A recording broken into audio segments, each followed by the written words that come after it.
हर पीर से जुमा अपने फेवरेट शो न्यूज़ आई को यूट्यूब पर देखने के लिए डॉन न्यूज़ के ऑफिशियल यूट्यूब चैनल पर आइए, उसको सब्सक्राइब कीजिए और बेल आइकन को प्रेस कीजिए।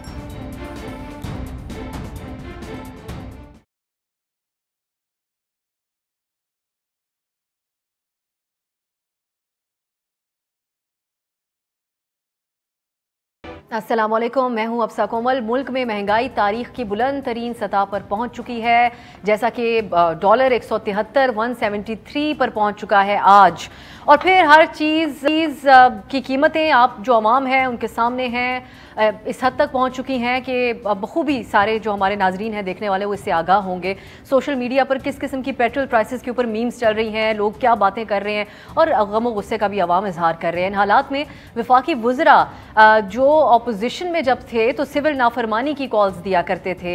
आपको याद होगा कि धरने में किस तरीके से बिजली और गैस के बिल जला दिए गए थे, और अब वो उनको अगर देखा जाए उन्हीं शख्सियात को तो वो टीवी पर आकर बड़े बासानी ये वजाहत दे रहे हैं कि ये तो बैनुल अक़वामी कीमतें हैं, वहाँ पर बढ़ी। सवाल ये भी उठता है कि वज़रा माजी की जिन हुकूमतों के खिलाफ सिविल नाफरमानी का ऐलान करते थे तो तब क्या ये मंतिक काबिल कबूल नहीं थी जब कहा जाता था कि बैनुल अक़वामी सतह पर कीमतें बढ़ी हैं। सोशल मीडिया पर एक तबका इस महंगाई का दिफा करता हुआ हमें नज़र आ रहा है। वो कहते हैं कि उस वक्त भी हम देखते थे यही होता था जब प्राइम मिनिस्टर साहब सिविल नाफरमानी की बात करते थे और ये बात करते थे कि अगर मुल्क में महंगाई हो जाए तो आप ये बात समझ जाएं कि हुक्मरान चोर हैं। इसको डिफेंड किया जाता था जिन लोगों की तरफ से। आज अक्सर लोगों के पास जवाब नहीं है कि महंगाई इतनी बढ़ गई है तो फिर कौन चोर है इस वक्त में। दूसरी तरफ ये जो सूरत हाल है इसका भरपूर फ़ायदा उठाने की कोशिशें अपोजिशन की तरफ से की जा रही हैं। PDM का आज इजलास हुआ जिसके अंदर बाज़ाब्ता ऐलान किया गया कि पहले मरहले में एहतजाजी रैलियाँ होंगी, लॉन्ग मार्च होगा। तमाम जमातें लॉन्ग मार्च की बात पर मुत्तफिक हुई हैं PDM के अंदर, और पार्लियामेंट के अंदर और बाहर एहतजाज किया जाएगा। इसके ऊपर हुकूमत का भी फौरी फवाद चौधरी साहब का रिएक्शन आ गया। उन्होंने कहा कि ये जो जमातें हैं ये अपोजिशन के पास अगर कोई महंगाई का मुतबादिल हल है तो वो पेश किया जाए। साथ ही उन्होंने कहा कि ना इंतज़ामी इनके पास कोई पॉलिसी है ना जमहूरी कोई पॉलिसी है अपोजिशन के पास। के ऊपर हमारी बात होगी आज प्रोग्राम में। और न सिर्फ PDM, पीपल्स पार्टी ने भी भरपूर महंगाई के ऊपर ऐलान कर रखा है। बिलावल भुट्टो ने कहा कि एहतजाजी मुजाहरे किए जाएं और अरकान पार्लियामेंट को उन्होंने हिदायत की है, जिस पर आज से अमल दरामद भी हम देख रहे हैं शुरू हो चुका है। अपोजिशन लीडर की तकरीर भी आज आपने शहबाज शरीफ साहब की सुनी होगी। उन्होंने महंगाई को लेकर सख्त तनकीद की। तो क्या माजी में PTI को टफ टाइम देने में नाकाम रहने वाली अपोजिशन की जमातें कोई खातिर खा कुछ कर सकेंगी इस हुकूमत के खिलाफ महंगाई को लेकर? और तीसरी बात जिसका मैं जिक्र करना चाहूँगी प्रोग्राम में, शेख रशीद साहब का एक बयान। उन्होंने कहा अपोजिशन में विजन ही नहीं है खित्ते के चैलेंजेस को समझने का। तो मैं प्रोग्राम में जानने की कोशिश करूँगी कि क्या हुकूमत के पास विजन है इलाकाई सूरत हाल को मद्देनज़र रख कर मामला चलाने का, जो कि एक नोटिफिकेशन का जो मामला है वो इस तरीके से उलझा दिया गया कि एक बहस बन गया है। यहाँ तक कि बिलावल भुट्टो ने कह दिया कि वज़ीर आज़म इदारों को अपनी टाइगर फोर्स बनाना चाहते हैं। प्रोग्राम में इन सारे मामलात पर बात होगी सीनियर तज्ज़ियाकारों से। हमारे साथ हैं फ़ाहद हुसैन साहब, मुबश्शिर ज़ैदी साहब और इम्तियाज़ गुल साहब। बहुत शुक्रिया आप तीनों का। आगाज़ फ़ाहद साहब आपसे करते हैं। हफ्ता आज शुरू हो रहा है लेकिन हम चाह रहे थे कि ये जो महंगाई का मामला है, और मैं चाहूँगी कि इस पर हम समझने की कोशिश करें कि हमारे मुल्क में माजी को मद्देनज़र रखते हुए अब महंगाई किसी भी हुकूमत की तकदीर का फ़ैसला करने के लिए कितना संजीदा अवामी इशू है, और ये जो हालिया लहर है इसका क्या असरात होंगे PTI हुकूमत के लिए? शुक्रिया अफसर। देखिए, महंगाई इससे बड़ा इशू तो आवाम के लिए कोई होता ही नहीं हमेशा से, और उसकी वजह यह है कि जब जो प्रेशर है, जो दबाव है, वो आपकी जेब पर पड़े और आपके घरेलू बजट पर पड़े तो उससे ज़्यादा तकलीफदेह चीज़ कोई नहीं होती। अब मामला यह है कि यहाँ पे इस वक्त जिस तरह कि आपने बिल्कुल दुरुस्त कहा कि ये रिकॉर्ड महंगाई है, और आपने ये भी देखा कि असद उमर साहब ने आज ये कहा कि अगले 4-5 महीने से पहले इसमें रिलीफ भी कोई नहीं आना। अब इशू ये है कि हुकूमत का तो ये मौक़िफ़ है कि देखिए जी हमारा कोई कसूर नहीं है ये, क्योंकि बैनुल अक़वामी सतह पर ये तमाम मामलात कोविड के बाद एक सप्लाई चेन गड़बड़ हुई है और वगैरह वगैरह, तो हम भी उसकी जद में आ गए हैं। ये बात कुछ हद तक तो दुरुस्त है, कुछ हद तक, लेकिन उसके बाद जो दीगर मामलात हैं जो हुकूमत के कंट्रोल में होते हैं वहाँ तो उनका फेलियर हमें नज़र आता है। चीनी की कीमत ख़ास तौर पे देखिए, कब से हम सुन रहे हैं कि जी कंट्रोल में लाएंगे, अभी तक कुछ नहीं हो रहा। और इसके अलावा बहुत सारे और इश्यूज हैं। तो महंगाई का अल्टीमेटली जो मर्जी उसकी वजह हो, जो हुकूमत वक्त है उसको उसकी कीमत अदा करनी पड़ती है सियासी तौर पर, और ये इस वक्त अपोजिशन को भी नजर आ रहा है कि ये यानी कि कमर तोड़ महंगाई जो है, इसमें इसके नतीजे में अगर वो सियासी फायदा उठाना चाहें तो उठा सकते हैं, लेकिन जो मेरे ख्याल में अहम नुकता है साहब वो ये कि महंगाई अकेले जो है वो ट्रिगर नहीं बन सकती जिससे हुकूमत को कोई एग्जिस्टेंशियल प्रॉब्लम हो जाए। असल प्रॉब्लम इस वक्त जो है वो ये कि महंगाई का मसला जो है वो नोटिफिकेशन के मसले से जुड़ गया, और जब सियासी बहरान और इक्तिसादी बहरान मिलकर एक परफेक्ट स्टॉर्म की शक्ल इख्तियार करना शुरू करें तो समझें कि घबराने का वक्त हम गुफ्तगू को इसी तरफ आगे लेके जाएंगे। अभी इम्तियाज साहब, ये बुनियादी बात जो हम कर रहे हैं, क्या ये पीटीआई के लिए ज़्यादा मुश्किल हो रहा है? इनके माजी का जो बयानात और जो स्टैंडर्ड सेट करने की कोशिश की गई थी, वही बात अगेन जो आज अपोजिशन लीडर ने भी कहा कि कहा जाता था कि हुक्मरान चोर होगा अगर महंगाई हो गई।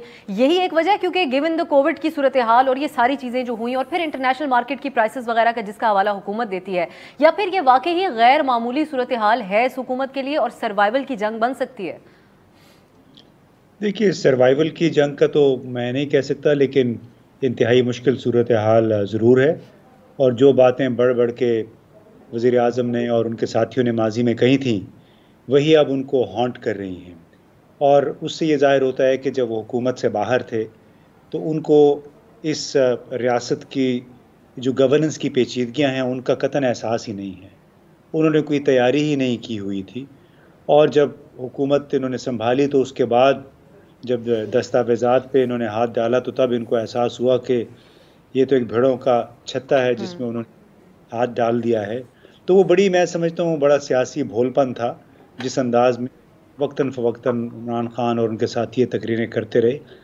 अब जो बैन अक़वामी उमूर फैक्टर्स हैं उनके साथ साथ इनकी अपनी नाकामियाँ भी उनके सामने आ रही हैं। उनकी नाकामियाँ देखें, सबसे बड़ी ये है कि आपने मईशत के असल मसाइल की तरफ, ये कोई स्पिरिचुअलिज़म की तरफ चल पड़े हैं, लोगों को उस तरफ ले जाना शुरू कर दिया है। और मुझे बतौर पाकिस्तानी एक खौफ आ रहा है कि जो 50-40 साल पहले, 35 साल पहले जिस दौर से हम गुज़रे, जनरल ज़िया हक़ के ज़माने में, मैं कॉलेज में था उस वक्त, जिस तरह मज़हब की तरफ इस माशरे को ले जाया गया, अब मुझे यकीन कीजिए 61 साल की उम्र में मुझे बड़ा अफसोस हो रहा है इस बात पे कि हमारे वज़ीर आज़म ने पता नहीं कौन कौन सी अथॉरिटी के पीछे लोगों को लगा दिया। और शर्म मुझे आ रही है उन लोगों पे भी जो वज़ीर बन के मुख्तलिफ़ हैसियतों में उनके यस मैन बन गए हैं और उसको इस मिशन पे लगा दिया है। हालांकि उनका असल मसला इस मुल्क में पैदावार बढ़ाना है। इसका मुल्क का असल मसला हमारा जो पब्लिक प्रोक्योरमेंट सिस्टम है उसको ख़त्म करना है, क्योंकि उसकी वजह से आम आदमी को सरकारी ज़राए से ख़रीदी हुई चीज़ मार्केट से 2.5 से 3 गुना ज़्यादा मिलती है। हमारी असल मसाइल, वो असल मसला बेरोज़गारी है।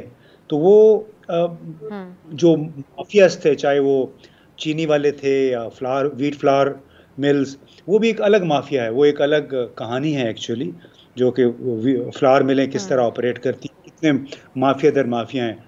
तो इस तरफ तवज्जो देने की बजाय ना ये अब सिर्फ शैडो बॉक्सिंग पे शुरू हो गए और लोगों की तवज्जो हटाने के लिए किसी और तरफ चल पड़े हैं, जिसकी वजह से जो फहद ने बात की वो बिल्कुल सही की कि बहुत सारे फैक्टर्स अब इकट्ठे हो गए हैं और इनको अभी ये हॉन्ट करेंगे।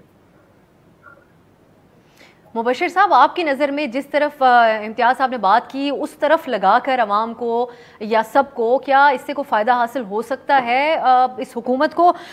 माजी में हम देखते आए हैं कि कोई ना कोई ऐसी सिचुएशन बनती है जो बड़ा फैसला कुन साबित हो जाती है किसी हुकूमत के लिए। तो फहद साहब ने भी जिस तरह बात की कि एक तरफ ये जो मामलात हैं, सिविल मिलिट्री एक डिबेट इस वक्त यकीनन एक चल रही है हमारे मुल्क के अंदर, और साथ ऑन टॉप ऑफ दैट ये महंगाई, तो क्या नतीजा निकलेगा आपकी नज़र में इसका? देखिए, दोनों चीज़ों को मैं अलग देखता हूँ। एक तो आपसा आवाम को इससे गर्ज नहीं है कि सिविल और मिलिट्री की आपस में बन रही है या नहीं बन रही है, ना ही उन्हें उस वक्त गर्ज था जब वो बाहम शेर व शिकर थे। तो सिर्फ़ और सिर्फ देखिए सॉरी, कोविड में और कोविड के बाद ये बात तय थी कि पाकिस्तान एक ज़रई मुल्क है और यहाँ पर कम से कम अजनास के मामले में हम जो हैं ख़ुद कफ़ील हैं और उसमें जो है किसी भी किस्म की कोई नाअहली जो है नहीं होगी। मगर बड़ी मेहनत करके हुक्मरानों ने इसको भी गलत कर दिखाया। जब आटा, चीनी, चावल और बाकी चीज़ों की कीमतें डबल हुई तो लोगों ने कहा कि भाई ये इसकी क्या वजह, इसको आप इंटरनेशनल प्राइसेस से आप नहीं जोड़ सकते, ये तो आप यहाँ प्रोड्यूस कर रहे हैं। आप उनकी प्राइस ठीक है, आप 10% बढ़ा दें, 20% बढ़ा दें, आप 100% उनकी प्राइसें बढ़ गई और प्राइसेस बढ़ गई और आपने कुछ भी नहीं किया सिवाय 2-4 जो है कमीशन बना करके उसकी आप ले आए। जहाँ से आपने टैक्स इकट्ठा करना था उन सब के सबको आपने एमनेस्टी दे दी और उस तरह करके, और बाद में आपने जो रियल एस्टेट सेक्टर है जिसके ऊपर पिछली किसी हुकूमत ने भी हाथ नहीं डाला, इन्होंने भी नहीं डाला, इन्होंने भी उसको जो है एक तरह का एनआरओ दे दिया। तो मेरे ख्याल में देखिए ये सारी चीज़ें मिल करके, ठीक है आप कह सकते हैं डॉलर और ऑयल के ऊपर वो इंटरनेशनल प्राइसेस हैं, मगर जब ऑयल की कीमत सबसे नीचे थी तब हमारे मुल्क में कौन सा कोई 20 रुपये का फ़ी लीटर मिल रहा था या 50 रुपये मिल रहा था या 80 रुपये मिल रहा था, तब भी तो 100 रुपये था। उस वक्त भी तो हुकूमत कमा रही थी, टैक्सों की मद में धड़ाधड़ कमा रही थी, और उस वक्त ये चूरन बेचा जा रहा था कि नहीं जनाब देखें हमें जो है टैक्स इससे इकट्ठा हो जाएगा और हम इसको कम करके नहीं बेच सकते। फिर LNG के ऊपर आपने देखा कि किस तरीके से इन्होंने मिस मैनेज किया। बेसिकली इनकी मिस मैनेजमेंट की वजह से आज हम जहाँ खड़े हैं वहाँ पर तमाम लोग जो है, और अब आवाम सफ़र कर रही है। देखिए आवाम को बिल्कुल इससे गर्ज नहीं है कि समरी आई है नहीं आई है, नोटिफिकेशन हुआ है नहीं हुआ है, कौन आएगा कौन नहीं आएगा। मगर जैसे फ़हाद ने कहा कि जब आम आदमी की जेब पर जो है तंग होती है, उसकी जो है वो गुर्बत की लकीर से नीचे जाता है, तब वो चिल्लाता है। अब जाहिर सी बात है, बदकिस्मती हमारी ये है कि अपोजिशन भी हमारी ऐसी नहीं है कि लोग उनकी तरफ देख सकें।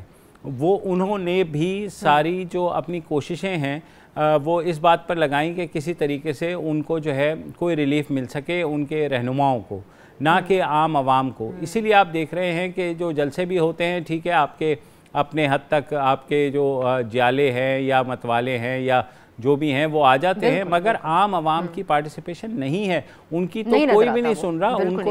उनको तो ना हुकूमत उनकी सुन रही है, ना अपोजिशन उनकी बात कर रही है। ये रस्मी किस्म की बातें कर देना कि जी महंगाई ने कमर तोड़ दी है, मैं ये कर दूंगा, तो अपोजिशन के अगर मौलाना साहब हो गए, शहबाज शरीफ हो गए या बिलावल हो गए, मुझे बताइए इनके अपने किसी के भी तर्ज ज़िंदगी में कोई फ़र्क पड़ा?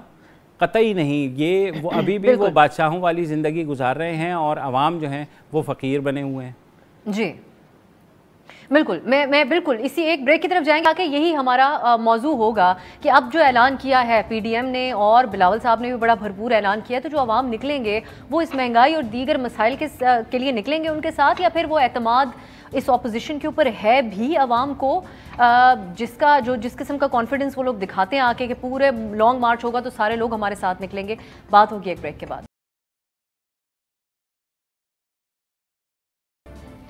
ब्रेक के बाद खुशामदीद प्रोग्राम में बात हो रही है, एक तरफ महंगाई, दूसरी तरफ अब हम प्रोग्राम के इस हिस्से में बात करेंगे कि ऑपोजिशन की तरफ से जो ऐलानात किए गए हैं, PDM एक तरफ, पीपल्स पार्टी एक तरफ, दोनों हुकूमत को टफ टाइम देना चाह रहे हैं। फहाद साहब, चेयरमैन पीपल्स पार्टी बड़े गुस्से में भी नजर आए इस बात के ऊपर जो बातें हो रही हैं। कोई कह रहा है हुकूमत की फ्रेंडली टीम बन गई पीपल्स पार्टी, कोई इनको कह रहे हैं कि काफ़ी हल्का हाथ रखा जा रहा है इनकी तरफ से।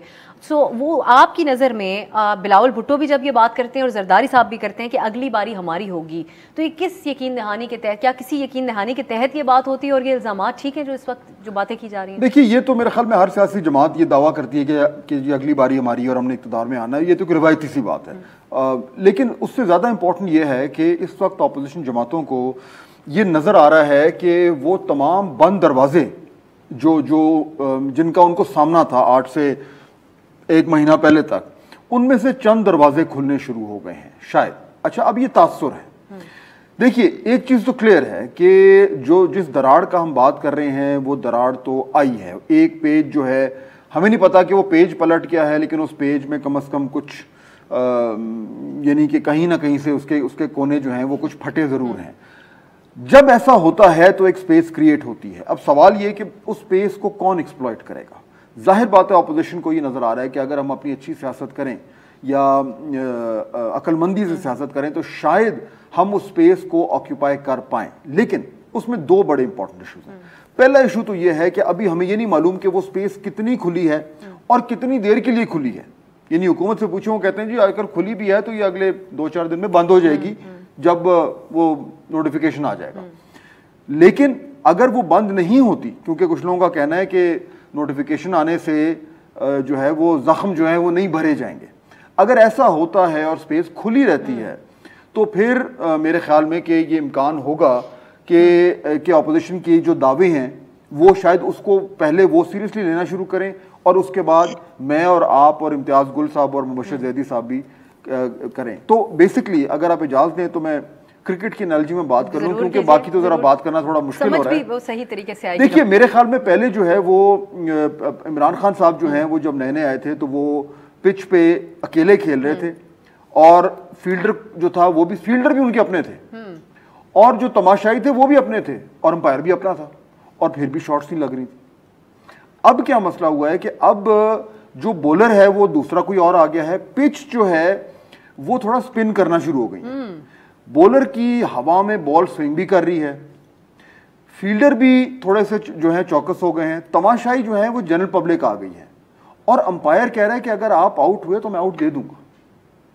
अब ये मसला थोड़ा सा हो गया, इसलिए मामला थोड़े से पेचीदा हो। इम्तियाज साहब यही बात मैं आपकी तरफ लेके आती हूँ। अब अगर जिस तरह फहद साहब बातें कर रहे हैं, हम अगर मगर के ऊपर ही बात करें, फहद साहब ने इतना पूरा तबसरा दिया उसमें से निकाल के, अगर स्पेस खुली है तो ये जो ऑपोजिशन है इनमें कोई इस लायक है कि इसको एक्सप्लॉइट कर सके इस हुकूमत के खिलाफ, जिनके बारे में 1 महीना पहले तक हम ही तबसरे कर रहे थे यहाँ पे कि ये बड़ी मजबूत किस्म की हुकूमत है, इनका कोई कुछ नहीं बिगाड़ सकता। नहीं, मेरा ख्याल है उस पर तो सबका इत्तेफाक है कि अगर इस हुकूमत का किसी ने बिगाड़ना था तो उन्होंने खुद ही बिगाड़ना था। और उसमें अफसोस इस बात का है कि इस वक्त हम एक ऐसे मुआशरे में रह रहे हैं जिसमें मुनाफ़कत भी है, जिसमें दोगलापन भी है, जिसमें कौमी नौइयत के एजेंडे, कौमी नौइयत के मामलात जो हैं उनको ज़ाती ख्वाहिशात की ज़ाती ऐनकों से देखा जा रहा है, जिसकी वजह से ये जो एक पेज की बात हो रही थी, पेज पे खराश मैं समझता हूँ ज़रूर आई है, उसमें खराशियाँ आई हैं, लेकिन वो मेरा ख्याल है कोई इर्रेपरेबल नहीं है, यानी उसका शायद थोड़ा बहुत यकीनन इलाज भी हो जाएगा। और उसकी बुनियादी वजह यह है कि वो जैसे होते हैं ना, किसी के गले में एक कांटा आ गया तो ना आप निगल सकते हैं और ना निकाल सकते हैं, तो इस वक्त मेरा ख्याल है वो सूरत हाल है। ऑपोजिशन चूँकि ख़ुद इतनी मुनक़सिम है और उसके माजी का कुछ जो किरदार रिकॉर्ड जो है कोई इतना ताबनाक नहीं है, इन्हें आप मुनाफ़कत देख लें, झूठ देख लें, वादा खिलाफियाँ देख लें, और बहुत सारे पाकिस्तान में इस वक्त जो हम मसाइल देख रहे हैं। अब कई लोग हैं, हम जब ये बात करते हैं तो एकदम वो कह देते हैं कि शायद हम PTI के हक़ में बात कर रहे हैं, लेकिन अगर पूरे आप सिस्टम को देखें पिछले 15 तकरीबन बरसों में जिस तरह ये इवॉल्व हुआ है, चाहे वो बैरूनी कर्ज़े हैं, चाहे हमारे पावर प्लांट्स के कैपेसिटी चार्जेस हैं जो 60-65% बनता है, यानी हम 12-13 हज़ार मेगावाट बिजली हम प्रोड्यूस भी कर सकते हैं, नहीं कर रहे हैं, लेकिन उसके बावजूद उसका 60-65% हमें कर्ज़े के तौर पे देना पड़ता है। ज़ाहिर है ये तो पैसे कहीं से तो आएंगे। अगर डॉलर डीवैल्यू हो गया है और हम तेल मंगवा रहे हैं जो कि 40 से 85 पे हो गया है, तो उसका तो हुकूमत के पास कोई जवाज़ नहीं है। जवाज़ हुकूमत के पास अलबत्ता ये था कि नदीम बाबर साहब जब थे, जब उमर अयूब साहब थे, उन्होंने मेरा ख्याल है अपने खूब माशाल्लाह अच्छे तरीके से सौदे वौदे किए, अब साइडों पे जाके बैठ गए हैं, मसाइल इमरान खान छोड़ गए हैं। तो ये अपोजिशन में दम नहीं है, ख़ुद इनकी काफ़ी सारी अपनी मिसमैनेजमेंट थी, ना तजुर्बाकारी थी, और ख़ास तौर पे वो लोग जिनको आप कहते हैं कि स्टेटस को का हिस्सा हैं, यानी वो जरदारी के साथ भी थे, नवाज शरीफ के साथ भी थे, आर्मी के साथ भी थे और अब इसके साथ भी हैं, जिसकी वजह से इनके मसाइल हल नहीं हो पा रहे। जी बिल्कुल। एक उसमें अफसा होता है कि अपने पैर पे कुल्हाड़ी मारना, एक होता है कि पहले जाके कुल्हाड़ी को ढूंढना और फिर उस पर गिर जाना। एक अच्छा आप मुकम्मल कर लें आप। नहीं बस मैं, अच्छा ये वो सूरत हाल, पूरा जो बातचीत इम्तियाज साहब की और फहद साहब की थी वो तो कंक्लूड फहद साहब के इस जुमले के ऊपर करते हुए एक ब्रेक की तरफ में जाऊंगी। जब वापस आएंगे तो मुबश्शिर ज़ैदी साहब का खास कमेंट इस बात पे कि हम ये ट्रेंड देखते आ रहे हैं कि हर चीज़ पे मीडिया को पंचिंग बैग बना लिया जाए। अब इस बार ये काम किया है पीपल्स पार्टी के चेयरमैन बिलावल भुट्टो साहब ने। बात होगी एक ब्रेक के बाद। ब्रेक के बाद खुश आमदीद। मुबश्शिर ज़ैदी साहब, ब्रेक से पहले जिस तरह बात हो रही थी, हम बिलावल साहब का बयान आपने सुना होगा, बहुत ज़्यादा वो गुस्से में नजर आए, लेकिन जो अल्फाज उन्होंने मीडिया के हवाले से इस्तेमाल, चहमा गोइयाँ और बातें तो खुद भी पीपल्स पार्टी चेयरमैन ने प्राइम मिनिस्टर इमरान खान साहब को सिलेक्टेड कह दिया, वोट तो आवाम के लेकर वो वज़ीर आज़म बने। लेकिन अब जब तनकीद खुद के ऊपर हुई पीपल्स पार्टी, जो कि बड़ी सहाफ़ती जो आज़ादी है उसके बड़े अलंबरदार बनते हैं, तो उनकी तरफ से जो अल्फाज इस्तेमाल किए, मैं रिपीट भी नहीं करना चाहती, लेकिन उन्होंने कहा मीडिया हमारे खिलाफ भौंकता है। तो क्या ये सारी जमातें ये समझा जाए कि एक ही जैसी हैं जब बात आए मीडिया के बारे में? जी ऐसा ही है। मैं बड़ा एहतराम है उनकी वालदा के लिए भी मेरे दिल में, लेकिन उन्होंने भी एक दफ़ा 2 टके के सहाफ़ी की टर्म इस्तेमाल की थी सहाफ़ियों के लिए। अब बिलावल साहब ने उनको जो बोला कुत्ता कह दिया, तो कोई बात नहीं। मेरे ख्याल में देखिए, आप कुछ भी कर ले, सहाफ़ियों का मसला ये है कि वो जो भी बात करेंगे सोशल मीडिया पे उनको रिएक्शन आएगा अपोजिंग व्यू की तरफ से। पीटीआई हमें लिफाफे कहती है, अब जो बिलावल साहब हैं वो कुछ कह रहे हैं, नून लीगिए जो हैं वो ये कह रहे हैं कि आप इस्टेब्लिशमेंट के पालतू होते हैं। तो ये सियासी जमातों के ट्रोल ब्रिगेड्स तक पहले ये बात थी, अब अल्हम्दुलिल्लाह लीडरान ने भी, और coming from Bilawal is so disappointing कि वो अपने आप को एक फ्यूचर लीडर के तौर पर पेश कर रहे हैं। अगर वो इस तरह की ज़बान इस्तेमाल करेंगे, मीडिया ने उन्हें कहा क्या है मुझे बता दीजिए। सिर्फ जो तनकीद होती है, मेरे ख्याल में सबसे सॉफ्ट तनकीद तो पीपल्स पार्टी के ऊपर ही हुई, डिस्पाइट देयर मिस गवर्नेंस। उसके अलावा यही पूछा जाता रहा कि आपके वालिद साहब के ख़िलाफ़ जो केसेस थे वो कहाँ चले गए, वो इस्लामाबाद मुंतकिल हुए थे, वो वापस कराची कैसे मुंतकिल हो गए और क्या हो रहा है। तो मेरा नहीं ख्याल कि बिलावल को इस तरह रिएक्ट करना चाहिए था। मैं बहुत डिसअपॉइंटेड हूँ क्योंकि वो ह्यूमन राइट्स की बात करते थे, वो इंसानी हकूक़ की, फ्रीडम ऑफ एक्सप्रेशन की बात करते थे। लेकिन कुछ अरसे से आप देख रही हैं कि उनकी टोन भी तब्दील हुई है। तो मेरे ख्याल में उनको शायद ये बावर करा दिया गया है कि आप नेक्स्ट चोज़न वन हैं, जिसकी वजह से अब वो जो है बिल्कुल अकड़ के घूम रहे हैं कि शेरवानी बस अभी सिलने को ऑर्डर देना ही होगा अगर कुछ हो जाता है। तो ये चीज़ें मेरे ख्याल में आज की नहीं हैं, हमेशा से ही होती आई हैं। मगर दुख होता है जब कोई भी आपका सियासी रहनुमा मीडिया को ये कहता है। मैं ये नहीं कहता कि मीडिया के अंदर को बिल्कुल सब के सब पाक साफ़ और दूध के धुले हैं। बिल्कुल मीडिया में भी बहुत ख़राबियाँ हैं, बेतहाशा ख़राब सहाफ़ी हैं जो ब्लैकमेलिंग भी करते होंगे, जो रिश्वत भी लेते होंगे, जो और भी चीज़ें करते होंगे। मगर किसी भी आप एक तबके को वो करके निशाने पे रख के आप इस तरह की ज़बान इस्तेमाल नहीं करते। फिर आप कहते हैं कि सियासतदानों को सबको बुरा नहीं कहना चाहिए, सियासत को इस मुल्क में गाली बना दिया गया है। तो ये चीज़ें मेरे ख्याल में उनके सोचने की हैं, और मुझे ये लगता है कि उनको ये लगता है कि अब हाथ जो है वो उनके ऊपर है और वो गुड बॉय जो है वो डिलीवर करने के लिए तैयार हैं। मुझे नहीं पता ये बात किस हद तक ठीक है। फहद साहब, फिर ये तो आपने पहले तो उसके ऊपर बात की है पीपल्स पार्टी के, लेकिन ये गुस्सा पर कुछ जाहिर तो करता होगा ये पीपल्स पार्टी। बिलावल साहब अभी मीडिया रेगुलेटरी अथॉरिटी के क़याम के हवाले से साफ़ियों के साथ आकर बैठे, एहतजाज में भी शामिल हुए, तो वो उनको इतना गुस्सा कैसे आ गया जब उनके बारे में ओपिनियंस या तबसरे अगर किए गए उनकी पार्टी के तरीक़ाकार के ऊपर हालिया तनाजुर में सब चीज़ों को देखते हुए? देखिए, अब असल में ऐसा है कि अगर आप इजाज़त दें तो क्रिकेट की इस बारे में बात कर लें। आज ऐसी ही बात करेंगे हम शो में, वैसे भी वो क्रिकेट मैचेस हैं। लगता है मैच की लगता है फहद समरी आ गई है आपके पास, पूरा स्कोर कार्ड। आई मीन नहीं, देखिए बिलावल साहब जो है वो बेसिकली अभी टीम के 12th मैन है। अच्छा, लेकिन मुझे नहीं पता कि कभी ऐसा हुआ हो कि 12th मैन को कप्तान बना दिया जाए। तो वो ये सोच रहे हैं कि मैं सीधा 12वें खिलाड़ी से कप्तान बन जाऊं। ऐसा आमतौर पे होता नहीं है। उससे पहले वो जो 11 बंदे हैं, उससे आगे जो हैं, उनको या तो इंजरी होनी पड़ती है, या उन्हें रिटायर होना पड़ता है, या उन्हें किसी और वजह से अंपायर के डिसिप्लिन के तौर पर उनको ग्राउंड से बाहर निकालना पड़ता है, फिर ही जो है 12वां खिलाड़ी उसकी बारी आती है। लेकिन बहरहाल जो 12वां खिलाड़ी बेंच में बैठा होता है, अगर वो ये ख्वाब देख रहा है और सोच रहा है कि कल को मैंने भी कप्तानी करनी है, तो उसमें कोई बुराई नहीं है, कभी कभार मौका मिल भी जाता है। तो एक तो पहली चीज़ तो ये है इस टाइम।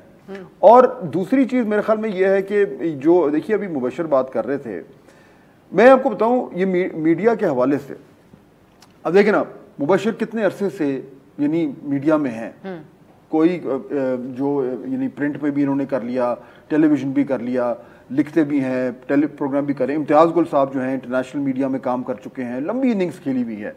आप इन दोनों से पूछ लें कि ये मीडिया का जो मामला है ये कॉन्स्टेंटली ये एक कॉमन चीज है, जो भी हुकूमत आए वो आते ही जब ऑपोजिशन से जब वो गवर्नमेंट में आते हैं तो उनका रवैया कैसे चेंज होता है, और ये ट्रेंड हमें बिल्कुल क्लियरली नजर आ रहा है चाहे कोई भी गवर्नमेंट हो। सिर्फ एक फर्क है, कौन सी हुकूमत मीडिया को बुरा भला कहती है और कौन सी हुकूमत जो है वो उस बुरा भला कहने के बाद कुछ एक्शन भी लेने को तैयार हो जाती है। मेरे ख्याल में थोड़ा सा अगर मैं पीपल्स पार्टी को ये क्रेडिट चले क्रेडिट तो बड़ा लफ्ज हो जाएगा, अगर मैं इतना एतराफ कर लूं कि पीपल्स पार्टी ने मीडिया को बुरा भला कहा, लेकिन उनमें कुव्वत बर्दाश्त अगर मैं मवाजना करूं PMLN से और PTI से तो शायद पीपल्स पार्टी में कुव्वत बर्दाश्त थोड़ी ज्यादा है। कम से कम उन्होंने उस तरह के इकदाम तो नहीं उठाए मीडिया के खिलाफ जैसे कि PMLN ने उठाए, और खैर PTI ने तो फिर तमाम तर रिकॉर्ड जो है वो तोड़ दिए। तो ये डिफरेंशिएशन में खलक बिल्कुल, और फिर तनकीद भी बहुत बर्दाश्त की पीपल्स पार्टी ने, जिसकी मोतरफ तमाम सहाफ़ी रहते हैं जब कभी बात होती है मीडिया फ्रीडम के हवाले से। लेकिन यकीनन ये बड़ी एक हैरत अंगेज़ बात थी बिलावल साहब का ये बयान। हम एक ब्रेक की तरफ जाते हैं, मैं चाहूँगी इसके ऊपर भी हम आपका एक कॉमेंट लें, और इंटरनेशनल जो चैलेंजेस इस वक्त पाकिस्तान खित्ते के हवाले से शेख रशीद साहब का जो बयान था जिसका हमने आगाज़ में जिक्र किया, उस पर बात होगी एक ब्रेक के बाद।